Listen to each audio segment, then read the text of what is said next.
Well, can you tell us about what's going on? Kiba asked as Hinata, Sanson, and Fu stood behind her.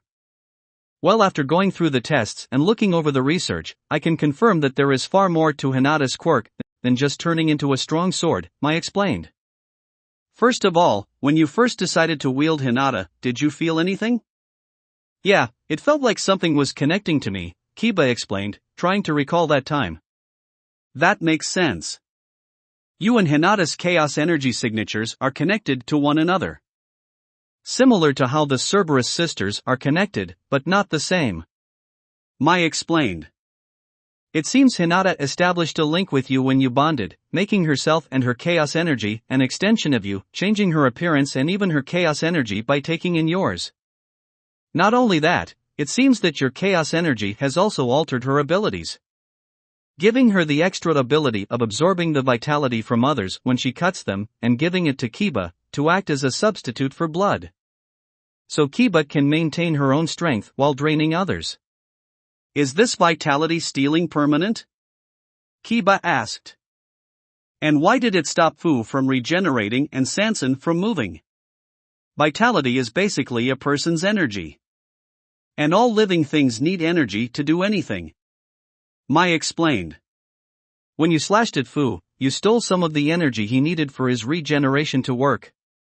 Although due to the nature of Fu's power, it restored itself rather quickly. Although if you continued to attack someone with Hinata, you could stop their regeneration altogether. As for Sanson, her quirk requires energy to make her body move and keep her alive. If you slash her too much, she won't be able to move. And if you slash her even more after that, she could die. Gulp, Sanson said. But you shouldn't have to worry too much about permanently hurting either of them, Mai said. Vitality recovers naturally on its own. So as long as you know when to stop, you should be fine. Alright. So that means we can keep sparring. Kiba celebrated. Let's go, everyone. Back into the sim room. Fu sighed. You just had to get another power-up, huh?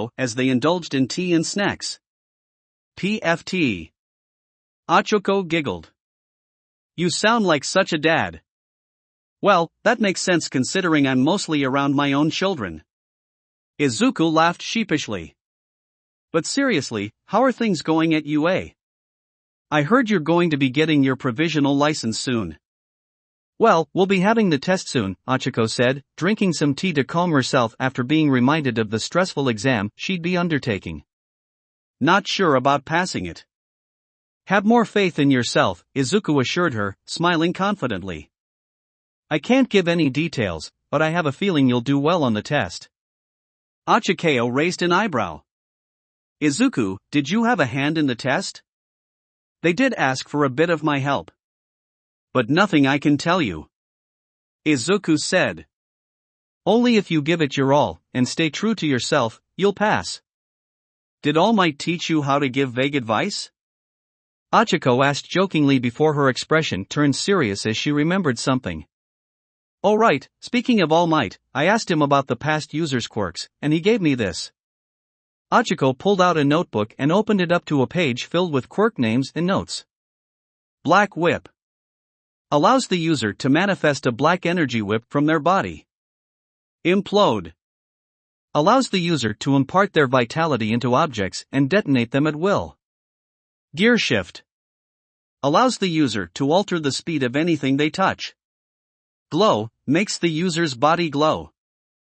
FA Gene, allows the user to build up kinetic energy through repetitive movements, that can be released in an explosive burst.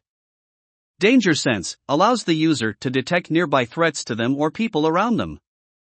So these are the quirks you have available to you. Izuku looked down at the notes. These are, kind of vague. What isn't vague with this quirk? Achiko sighed. I'm surprised we managed to get this much information. True. So have you tried any of these out yet? Izuku asked as he turned his attention back to Achiko. Other than Black Whip, no, Achiko said, extending a very tiny black tendril out of her wrist to show the extent of her control. I'm not even sure how to activate them. Well, how did you activate Black Whip? Izuku asked. I was fighting Gamma 2. Achiko tried to bring herself back to that time. And I was really frustrated about not being able to catch him. Right. Emotions are linked to quirks, so try just feeling it out? Izuku frowned as he realized how little help that advice was. Sorry, that really wasn't of any use, was it? Not really, but thanks for trying. Achiko laughed. Izuku smiled at her. I'll always try for your sake. Remember, no matter how hard or frustrating things get, I will always be your ally.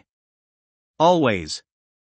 Achiko couldn't communicate just how much of a relief that was to hear, or how happy she was. And so all she could do was blush. And then her body suddenly lit up like a light bulb, or rather, like a couple thousand light bulbs. What? Now? Achiko closed her eyes, and Izuku covered his face. Both of them blinded by the powerful light coming off Achiko's body. Whoosh! Ha! Fire! Is there a fire? Achiko panicked, still unable to see anything as the heat coming from her light either melted everyone around her or set it on fire, the heat also forcing Izuku to walk back. Achiko calmed down. Sorry. A little help here. Izuku yelled. Achiko eventually managed to calm herself and stop the light, but not before setting Izuku's office on fire, and getting severe burns. Just another day at the Midoriya Foundation. Chapter 245, One Wish Part 1. Today Yami was conducting an experiment, to try and understand people psychologically. Thank you for coming, Yami said as he and Eri sat in his room. It's fine. You said you wanted to ask me something? Eri asked. Yami nodded. If you had one wish, what would be? Sorry. What would it be? Only selfish wish.